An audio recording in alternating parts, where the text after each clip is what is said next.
Hello and most welcome to back my YouTube channel. स्वागत है दोस्तों, आप लोग का भी स्वागत है मेरा YouTube Kumar Rai official blog में। इसका वजह से आपको मेरा बैकग्राउंड में देख रहा होगा, आपका छोटे से पोखरी का जैसा देख रहा होगा। हाँ, तो ऐसा है जी, देख लीजिए, ठीक है।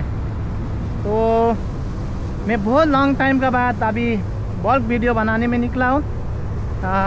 तो आप लोग कैसे हो?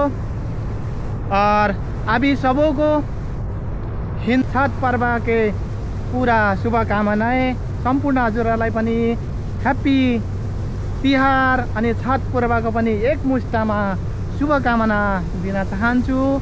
यसै गरेर म धेरै समयपछि तपाईहरुलाई मेरो युट्युब ब्लगमा आएको छु। त्यसै गरेर है अनि देश विदेशमा रहनुहुने सम्पूर्ण हजुरहरूलाई पनि तिहारहरू मनाइराख्नु भएको होला हैन। अब सम्भवतः छैन, कम्पनी हिसाबले कतिपयको छुट्टी हुन सक्छ, कतिको हुन नसक्ला, र पनि राम्रोसँगले तिहार मनाउनु होला, यही भन्न चाहन्छु। र म चाहिँ आज यसभित्र यो थोरै पोखरी जस्तै छ, तर पोखरी नै भनौँ न, यो पानीको चाहिँ व्यवस्था यहाँ घाँस छ, यो घाँसको लागि पानी व्यवस्थित गरिएको हो। यो पानी चाहिँ मोल सहितको पानी छ है। हेर्नु चाहिँ तपाईहरुलाई यस्तो हेर्नु हुँदैछ होला, यस्तोरी छ है। त्यसै गरेर यहाँबाट चाहिँ पानी ट्याङ्करमा भरेर घाँसहरुमा हैन, यो चाहिँ रुख बिरुवा रोपेको छ, बिरुवालाई लाने गर्दछ। तर यो पानी चाहिँ सर्कुलेसन भएर तपाईहरुलाई उता अब म चाहिँ यहाँबाट फेरि अब स्ट्यान्डमा निस्किँदैछु। त्यसै गरेर है, अनि यस्तो चाहिँ यतापट्टि देख्दै हुनुहुन्छ होला, यो चाहिँ कचरा पानी है। त्यसै गरेर अनि यहाँबाट चाहिँ म तपाईहरुलाई यही मेरो भिडियो मार्फत म चाहिँ अहिले फेरि घाँसबारीतिर जाँदैछु है। ल हेर्नुहोस् है, यस्तै छ। ओहो,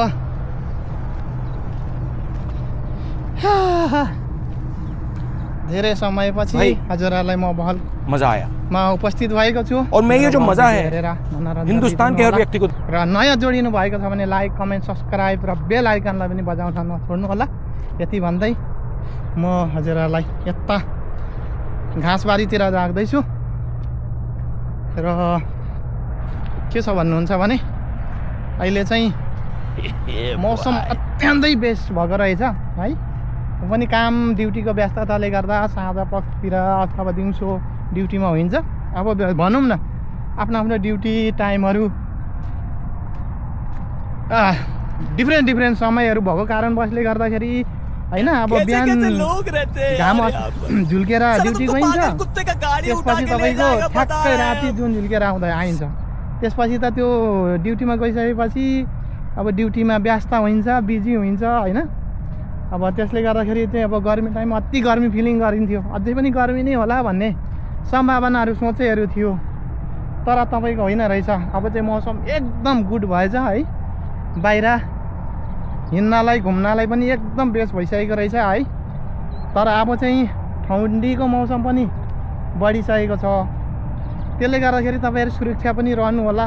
अब यहाँ पनि ठन्डा केही हुन्छ, गल्फमा पनि अब ठन्डा त केही हुन्छ नै हुन्छ, तर पनि अब फिभर हुने सम्भावनाहरू धेरै देखिन्छ हैन। त्यसले गर्दाखेरि अनि सुरक्षा रहनु होला। र युरोपतिर त अब सायद निकै जाडो नै हुन्छ, निकै नै अब आइसहरू जम्ने, आइसल्यान्डहरू हैन। युरोपको त धेरै चिसो हुन्छ, ख्याल गर्नु होला। यति भन्दै अहिले चाहिँ म यता घाँसबारीतिर गएको छु, तपाईहरुलाई घाँसबारी देखाउन गइरहेको छु नि त। ल हेर्नुहोस् है, यतातिर घाँसको अवस्था यतातिर चाहिँ घाँस छ है। यता चाहिँ घाँस काटिसकेको छ है तपाईँको। अनि यतातिर चाहिँ देखा आपने लापरवाही का नतीजा काटेको छैन, तर घाँस पहिला म चाहिँ दुबई कतारमा यस कम्पनीमा चाहिँ 2019 आएको थिएँ, 19 जनवरीमा। 19, 20, 21, 22 त यो घाँस त तपाईँको म डुब्ने थियो कि हामी देखिन्छन् यो घाँसबारीभित्र पस्दाखेरि। ल हेर्नुहोस् है, यस्तो छ होइन। यो घाँस बिल्कुल राम्रो छैन। ल हेर्नुहोस्, यो बिघामा क्षेत्रफलमा छ, यो एकदम टाढोमा छ है। ल हेर्नुहोस् है, यताबाट यता छ, यताको पुरै थियो हैन।